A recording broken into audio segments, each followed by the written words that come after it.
Donc j'avais l'idée de rosiers qui ait des noms en rapport avec la musique, il n'y en a pas tant que ça, donc, mais vous en avez quand même 22 aujourd'hui autour de vous. Et puis Claude me téléphone une demi-heure après en disant mais dis donc, si on faisait créer une rose. Et là c'était le début d'une autre aventure. Cette rose, Henri Dutilleux la méritait quoi.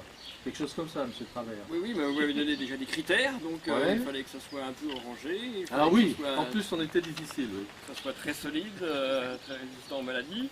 Donc chaque année, effectivement, on a des hybridations que l'on fait, ce qui donc nous fait un champ d'essai, puisque les variétés sont testées pendant 4-5 ans avant de les mettre au commerce.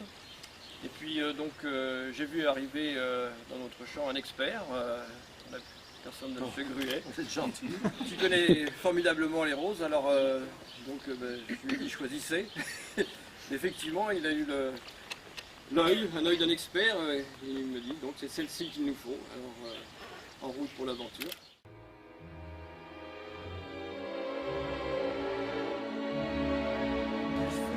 Que pour moi, venir ici et baptiser cette rose, c'est une façon de faire une sorte de déclaration d'amour qui est un mélange de reconnaissance et d'émerveillement et d'admiration pour tout ce qu'il nous a apporté, tout ce qu'il a transmis à travers son œuvre, qui est d'une telle poésie et d'une humanité en même temps, et puis également qui est habité par une dimension spirituelle qui, dans les temps qui courent, évidemment, on sait bien à quel point c'est devenu de plus en plus crucial de lui rendre hommage. En même temps, c'est modeste, mais c'est là.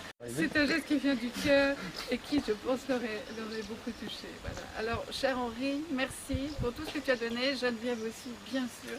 Et puis, chaque fois qu'on écoutera cette œuvre, on aura à nouveau cet élan de gratitude et d'émerveillement devant sa beauté. Merci. Merci.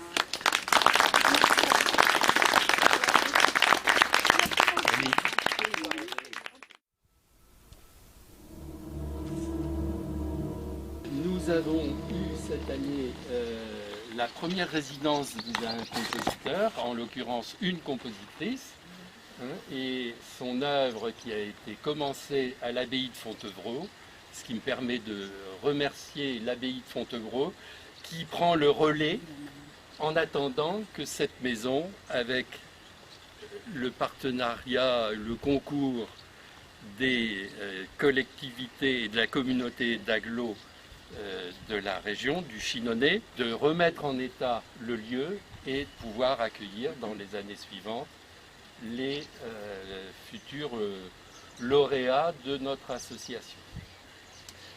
Au moins, nous aurons œuvré pour les jeunes.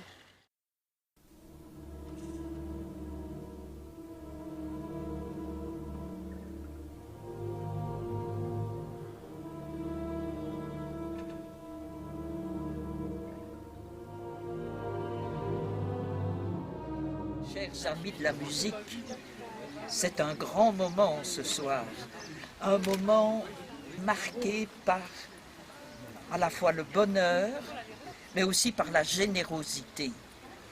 La générosité d'offrir tout cela à la commune de Kant, à la fondation, qui sont amenés à continuer une œuvre de création sur l'endroit.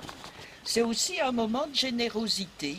Les 16 communautés qui forment aujourd'hui Chinon, Vienne et Loire se sont unies et, sous l'influence d'un président, Jean-Luc Dupont, malheureusement retenu ce soir, il a adhéré à cette idée de manière très enthousiaste.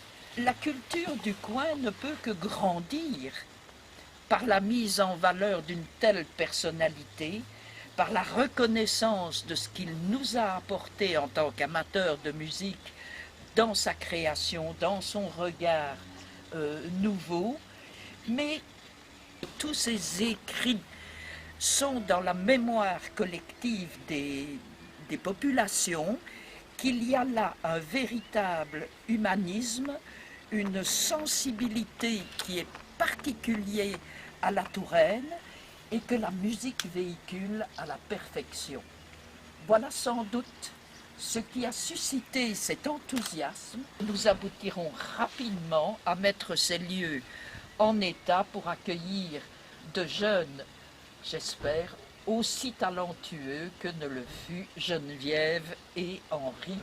Créer face à ce fleuve, c'est très difficile parce qu'on est tout le temps déçu, d'où la position du piano et du tilleul travaillant le dos au paysage pour ne pas sans doute se laisser envoûter par les lieux. C'est pour ça que vraiment nous sommes à vos côtés et désireux de faire avec vous ce bout de chemin. Voilà.